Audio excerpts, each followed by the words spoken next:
8 de la mañana con 3 minutos y precisamente en la línea telefónica tenemos a la doctora Gema Mercado Sánchez, secretaria de Educación, para ampliar la información de lo que se dijo ayer en esta conferencia de prensa que encabezó el gobernador del estado y la doctora Gema Mercado.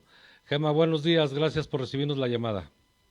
Muy buenos días, Francisco, un gusto saludarte y a todos quienes nos escuchan.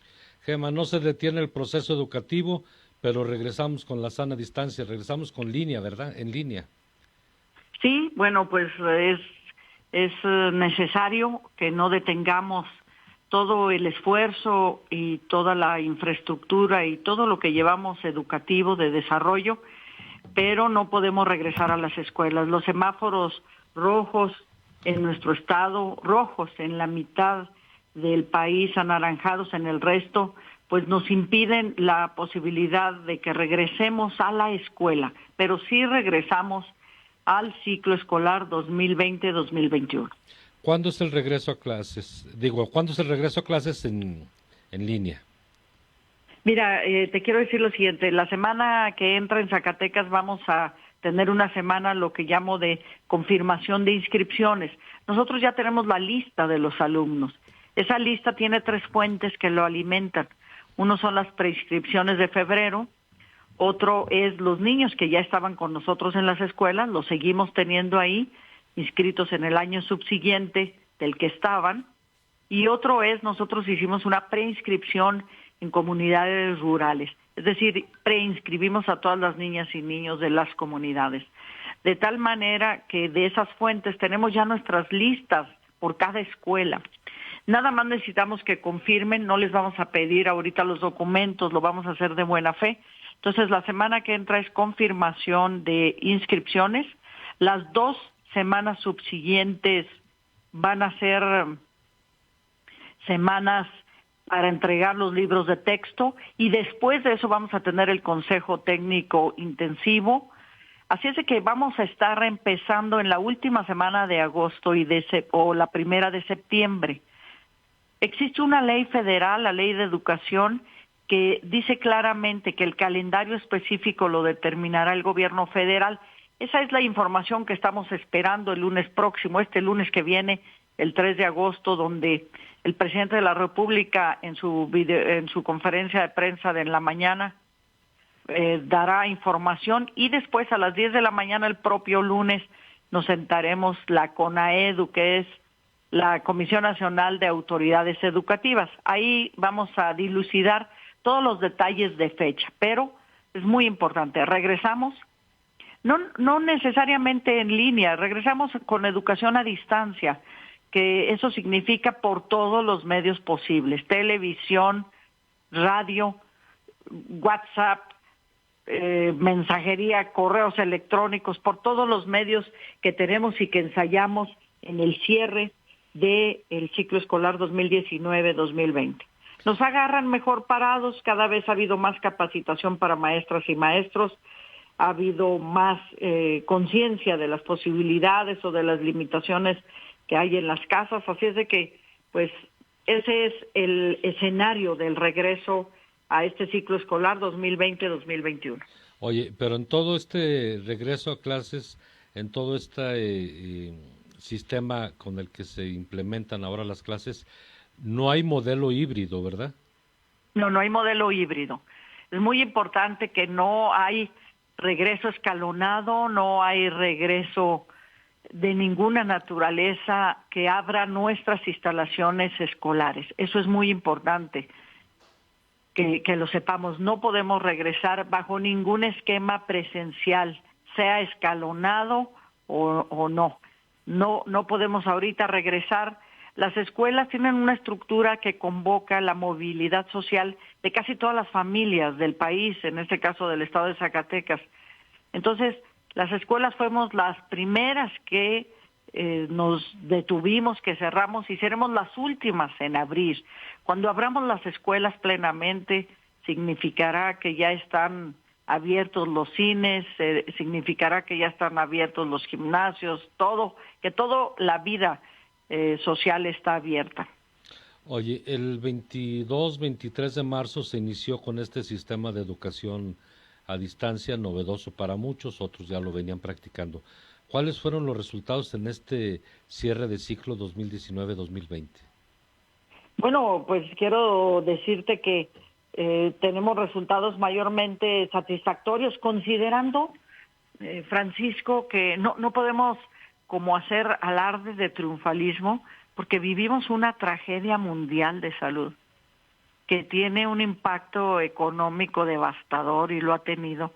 Entonces, digamos, en esa circunstancia trágica, por decirlo, pues los resultados fueron buenos porque la mayor parte, casi el 90% de quienes venían estando en las escuelas continuaron y terminaron.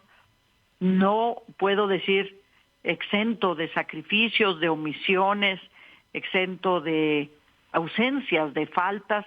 Entonces, considerando la situación en la que vivimos, pues tener en educación básica una ausencia de 5 o 6% de nuestras alumnas y alumnos, una ausencia aproximada de un 8% de nuestras maestras y maestros por encontrarse en grupos de alta vulnerabilidad. Bueno, pues ese es el porcentaje, es decir, que en este proceso sí hemos perdido. Yo no tengo duda que las cifras y las estadísticas que iban crecientes en educación, tanto en cobertura como en grado promedio de escolaridad, como en analfabetismo, van a caer debido a esta contingencia. Pues tenemos una fracción de la población que no tiene forma de acceder, de acercarse y de participar. Nosotros estamos haciendo desde el sector educativo todos los esfuerzos para alcanzarlos, para buscarlos, para ir a sus comunidades. Pero de que hay pérdidas, sí las hay. ¿Es el 15% al que se refería ayer el gobernador, que no está ubicado? Sí, ese es en promedio, considerando todos los niveles educativos, todos, educación media superior, pero en básica es menos. En básica, digamos que pudimos salvar la mayor parte de quienes estaban con nosotros en las aulas. Oye, terminó el ciclo escolar y ya empezó la capacitación a maestros para que puedan ofrecer esta alternativa de clases en línea. Tú decías hace un momento, nos agarró mal parados al principio, pero hoy estamos mejor. ¿Cómo ha respondido el magisterio a este tipo de capacitaciones? Mira, como siempre, en todos los sectores, la mayor parte muy bien, estudiosos, preocupados, buscando, coordinándose con sus supervisores, con sus directores, estudiando. Ha habido una capacitación muy intensiva, te puedo decir, el 92% de nuestras maestras y maestros han estado en algún tipo de comunicación para trabajar plataformas multimedia o para hacer secuencias didácticas en línea, en fin, una serie de cosas. Ahora están ellos en un taller, la mayor parte del magisterio. La mayor parte bien, también te puedo contar historias de ausencias, de negligencias y, bueno, pues de personas que simplemente se han desaparecido o excusado para participar. Pero la mayoría, realmente el magisterio desplegó toda su vocación, a toda su intensidad. Hay mucha actividad. Yo lo veo y participo en ello porque hay mucha comunicación, muchas reuniones, muchas capacitaciones a las que masivamente asisten y atienden maestras y maestros de Zacatecas.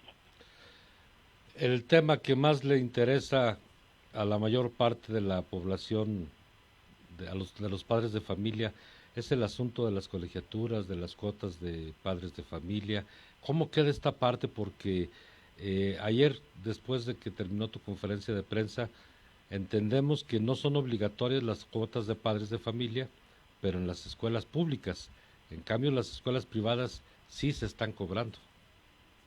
Bueno, sí, mira, decirte que efectivamente son dos casos diferentes. Y en las escuelas públicas también hay que matizar que muchas de las escuelas públicas tuvieron el siguiente origen. Eran comunidades o colonias de nueva formación y que le solicitaban al gobierno que se instalara una escuela con la condición, y hay convenios firmados al respecto donde decía, construyan la escuela y denos los maestros, nuestra comunidad se hace cargo de los gastos, es decir, de luz, agua, y del mantenimiento, algunos hasta de los veladores o algún intendente. Es diferente en cada escuela, pero hay muchas escuelas públicas que así se formaron. Entonces, sí hay escuelas que dependen de las cuotas y de la cooperación de madres y padres de familia para pagar los gastos que además no se detienen, luz y agua, aunque estén cerradas. Entonces, cada escuela es diferente.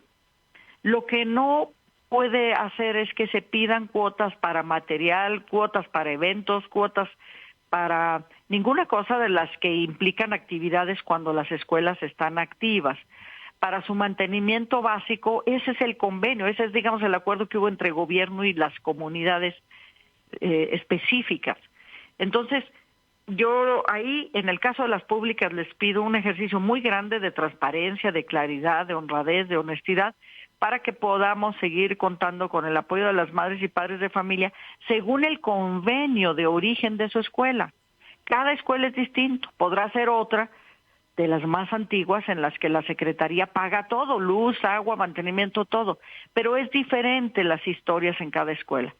Y de las privadas es diferente porque es un convenio particular, es un convenio entre dos particulares, ahí nosotros no tenemos injerencia, porque es algo que conviene en dos partes de buena voluntad y en aceptación mutua. Entonces, lo que yo digo es que también tienen una perspectiva las escuelas, las instituciones de empresas y que queremos que son fuentes de empleo y que nos gustaría toda la sociedad conservar por la oferta educativa, por las características de calidad que pueda ofrecer, porque hay empleados ahí, trabajadoras y trabajadores. Entonces, sí es muy bueno que hagamos el ensayo también en las privadas de ponernos de acuerdo en la comunidad, las madres y padres de familia con las autoridades, para que lleguen a acuerdos que permita aceptar la condición económica difícil del momento, pero también la sobrevivencia de las instituciones de educación particular privada. ¿Esto que me estás diciendo aplica también para uniformes?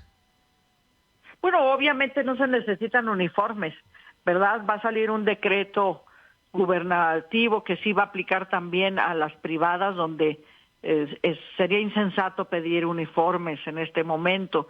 Todo lo que sea relativo a lo que es regular en una vida presencial de escuela, pues se debe de omitir.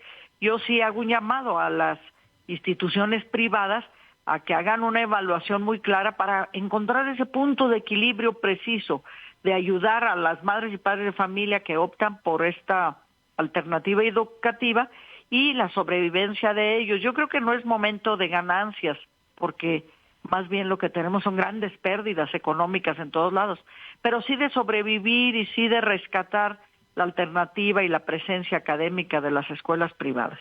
Esto está provocando, y desconozco si se está dando o si hay alguna estadística, que alumnos de las escuelas privadas estén pasando a las públicas por la situación económica. Sí está pasando, sentimos nosotros esa solicitud, esas presiones, a veces se encuentran eco porque tenemos lugar, aunque a veces quienes salen de una privada quieren en una escuela específica de las públicas, y a veces esa específica pues son de las que están sobresaturadas y no tenemos lugar para recibirlos ahí.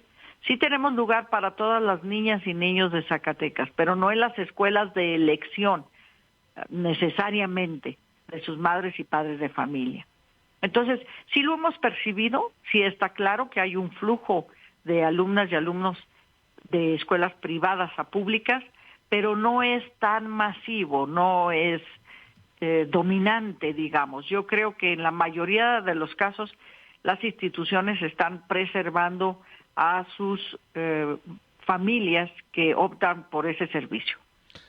Los libros gratuitos, ayer platicabas que llegaron ya algo así como 3 millones de libros. ¿Cómo se van a distribuir? Bueno, los estamos distribuyendo a través de las direcciones regionales con un protocolo de que nosotros lo recibimos de Querétaro, que es donde está la Conalitec, ahí se hacen, digamos, Los recibimos y los repartimos a las regiones, son 13 regiones. De las regiones ellos los reparten a las zonas escolares. Las zonas escolares tienen supervisores, ellos se encargan de repartir los libros a cada una de las escuelas.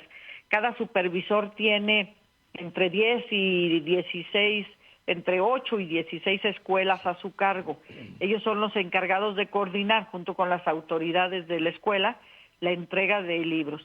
Y a partir de las escuelas, en eventos que sean por cita, en el patio de la escuela, en áreas abiertas, se hará la entrega de los libros de texto a cada uno de nuestros niños.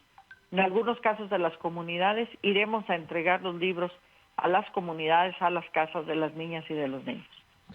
Gema Mercado, secretaria de Educación, esta pandemia, esta nueva modalidad educativa, ¿está bajando el nivel académico de los alumnos, maestros en el proceso enseñanza-aprendizaje? Fíjate que es difícil dar una respuesta categórica, afirmativa o negativa.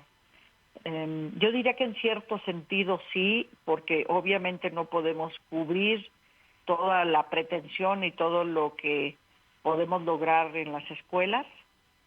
Sí hay pérdida, hay cosas que se tienen que omitir para darle preferencia a lo sustantivo que es capacidad lectora y matemáticas, en detrimento del resto. No tenemos las horas suficientes, completas, y no en el sentido de que vivimos un evento histórico, no diría yo inédito en nuestro tiempo moderno de desarrollo tecnológico, que propicia también que estemos aprendiendo cosas nuevas. Hemos aprendido muchísimo de salud, hemos aprendido muchísimo de las epidemias, de la economía, de la psicología del encierro, en fin, nuestra capacidad humana siempre está aprendiendo del entorno, pero el sacrificio, digamos, escolar, educativo, académico, estricto del currículum planeado, yo creo que sí está sufriendo y sufrirá consecuencias. ¿Cambia la educación en forma y en fondo a partir de la pandemia? Totalmente, porque por otro lado descubrimos que se pueden hacer muchas actividades en línea que nos pueden evitar desplazamientos, que nos pueden evitar gastos. Entonces sí, ahora tenemos una mayor capacidad, tenemos maestras y maestros que están haciendo sus clases y las están preparando en una plataforma específica y que ven las ventajas de ofrecer temas y cursos de esa manera, a veces con animaciones, usando otros recursos que son más ricos de las propias plataformas educativas. Se ha desplegado una creación enorme de materiales también que se pueden transmitir en televisión, en radio, por otras vías, de tal manera que sí, yo creo que la educación en el porvenir será mejor porque el aprendizaje, la capacitación que estamos viviendo en estos tiempos para comunicarnos en línea, pues son lecciones. Yo quiero decirte que el programa Aprende en Casa ya estaba, era un programa que ya estaba desde antes, con esa intención de explotar mejor todos los recursos cibernéticos. Pues en todo el tiempo que había estado como programa convenido, como programa federal, no habíamos avanzado en 5 años lo que avanzamos en unos meses. Así fue de rápido. Oye, hay claroscuros en esa historia del devenir educativo en Zacatecas y en México. Oye, y nos pregunta el auditorio, la parte de los documentos certificados, todo lo que tenga que ver con la documentación, ¿lo vas a entregar en forma presencial o lo que está en línea es válido? No, lo que está en línea es válido. Todo lo que está en línea es válido, además decirles que para la preinscripción nosotros tenemos nada más la CURP de la persona, de las alumnas y los alumnos, y que generamos decenas de miles de certificados que están en una fuente que ayer se dio a conocer ahí. Pueden entrar a la página de CEDUSAC y ahí los van a encontrar, es decir, todos los certificados de primaria, de educación media superior, están en línea. Ahí las familias pueden bajarlos, pueden tenerlos, pueden guardarlos y pueden usarlos como documentos válidos para cualquier otra gestión que se requiera. Y finalmente, Gema, gracias por recibirnos la llamada. Para terminar esto, entonces el regreso a clases puede ser a finales de agosto o principios de septiembre. Sí, yo creo que por ahí es cuando nos va a dar las fechas, una vez que el calendario escolar 2020-2021 nos lo den a conocer la semana que entra. Yo creo que por ahí vamos a andar, porque esos son los pendientes que todas las entidades federativas traemos, que es las inscripciones, la entrega de libros, el Consejo Técnico Escolar Intensivo, y después de eso será inminente el inicio de este ciclo escolar 2020-2021 en un esquema de educación a distancia. Doctora Gema Mercado Sánchez, gracias por recibirnos esta llamada. Te agradezco mucho, Francisco. Un saludo a todos quienes nos escuchan. Y pues bueno, es viernes y qué bueno. Siempre es bueno que sea viernes. Oye, qué bueno que lo mencionaste. La Secretaría de Educación Pública no ha dejado de pagar. Le sigues pagando a maestros y proveedores. No hemos dejado de pagar ni de comprar tampoco. Hemos tenido licitaciones. Realmente nuestras oficinas nada más estuvieron paradas la Semana Santa y la de Pascua, y de ahí en más tenemos una gran cantidad de trabajadores que hemos hecho muchísimas actividades. Nosotros no hemos tenido cuarentena en realidad, lo que hemos tenido es mucho trabajo intenso en condiciones de sana distancia y de mucho cuidado. Ninguno de nosotros ha salido contagiado, a pesar de que tenemos reuniones presenciales y hay un activismo interno en la Secretaría de Educación muy grande. Y pues siento que somos muy afortunados y que sí es cierto que uno cuidándose puede evitar el contagio. Pues sí, hay que hacerlo, hay que usar cubrebocas, hay que tomar todas las medidas de higiene, que es la seguridad de uno mismo, porque estamos tratando de la muerte. Así es que más vale que nos cuidemos y que cuidemos a quienes nos rodean. Gema, muchas gracias. Francisco, muy buenos días. Saludos a todos. Son las 8 de la mañana con 26 minutos. Pausa y regresamos. No dudes siempre navegar. Enlace. Después de la información, vamos a comerciales.